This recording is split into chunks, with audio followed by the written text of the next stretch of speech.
अब जब हम बाबा साहेब को पढ़ते हैं हमारी आंखों से आंसू टपकते हैं। माता रमाबाई का त्याग बलिदान जब मैं पढ़ती हूँ या जब मैं बताती हूँ तो मेरी आंखों से आंसू बहते हैं।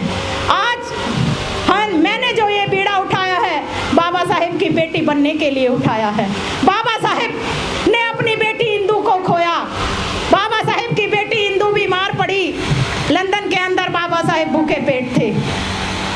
एक टाइम खाना खाते थे हमारे मसीहा, और जब दूसरे टाइम भूख लगती थी तो एक गिलास में पानी लेते।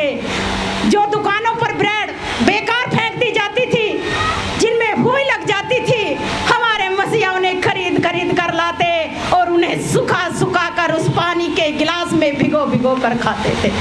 लेकिन कुछ समय ऐसा आया कि जब बाबा साहेब को एक भी टाइम का खाना नहीं मिला और लाचार होकर उन्होंने माता रमाबाई के नाम एक पत्र लिखा।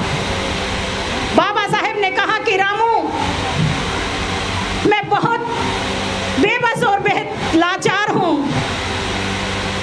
मेरे पास खाने के लिए पैसे नहीं है रामू। मेरे पास जो खाने के लिए पैसे थे उनसे मैंने बुक खरीद ली और मुझे खाना खाए कई दिन हो गए हैं रामू। तुम किसी से कर्जा ले लेना, जब मैं भारत वापस लौटूंगा तो मैं वह कर्जा लौटा दूंगा रामू। बाबा साहेब का वो पत्र माता रमाबाई पढ़ती हैं तो उनकी आंखों से आंसू बहते हैं, क्योंकि उनका बेटा पहले ही बिना दवाई के मर गया था, लेकिन वो अपनी इकलौती बेटी को बचाना चाहती थी। इंदू बहुत बीमार थी।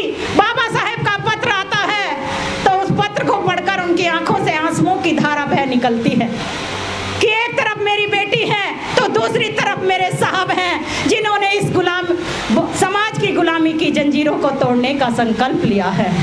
मैं किसे बचाऊं? साहब ने कहा है किसी से कर्जा ले लेना, मुझे कौन कर्जा देगा? इस हिंदू धर्म के अंदर, इस मनुवाद के अंदर मुझे कोई कर्जा नहीं देगा। और बाबा साहेब की पत्नी यानी कि हमारी पूज्य माता रमाबाई ने निर्णय लिया कि मैं अपने साहब को जरूर बचाऊंगी। आज मेरी एक बेटी मरे तो कोई बात नहीं, लेकिन मेरे साहब का जिंदा रहना बहुत जरूरी है, क्योंकि अगर मेरे साहब जिंदा रहेंगे तो मेरी आने वाली करोड़ों हिंदुओं को सम्मान का जीवन देंगे। और इसलिए बाबा साहेब को वो चुनती हैं, उनकी बेटी की मौत हो जाती है। बाबा साहेब का चौथा बेटा राजरतन जब मरा, जो इस समाज के अंदर चमक धमक आप लोग देख रहे हो, अरे वो वही समय था जब बाबा साहेब के चौथे बेटे राजरतन का अंतिम सांस चल रहा था और बाबा साहेब को हमारे अधिकार लेने के लिए लंदन जाना था।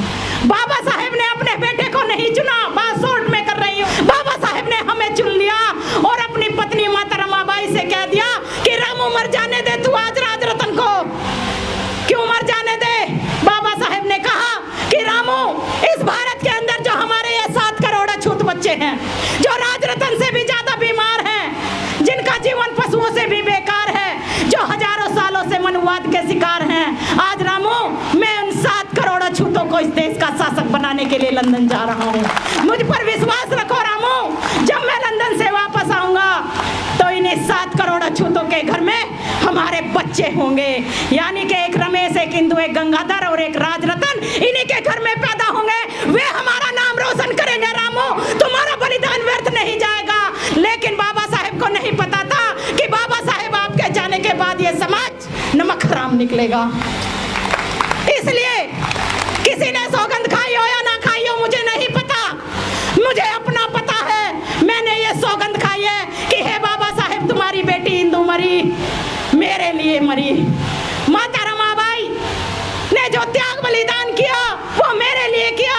हे बाबा साहेब, आप लंदन के अंदर भूखे पेट रहे तो वो मेरे लिए रहे, क्योंकि आप अगर मुझे अधिकार न दिलाते, कौन पूछता था इस राखी रावण को? अरे ये राखी रावण आज पता नहीं किसी राजपूत के घर में मिलती, झाड़ू पोछे का काम करती या कुछ फटे वस्त्रों में मिलती। आज जो राखी रावण को सम्मान मिला है वो बाबा साहेब के कारण मिला है। इसलिए है बाबा साहेब, ये जिंदगी आपके मिशन में ही जाएगी, मुझे इसकी परवाह नहीं। और इसलिए मैंने और सहरा जी ने ये फैसला किया है कि चाहे 10 भी लोग होंगे हम उन्हें ही समझाएंगे। 10 में से 1 सुधरेगा, 2 सुधरेगा, लेकिन हम अपने काम से हार नहीं मानेंगे और इस मनुवाद की धज्जी उड़ाते रहेंगे, हम पीछे नहीं हटेंगे। जब बाबा साहेब ने कह दिया तो हम कौन करने वाले हैं?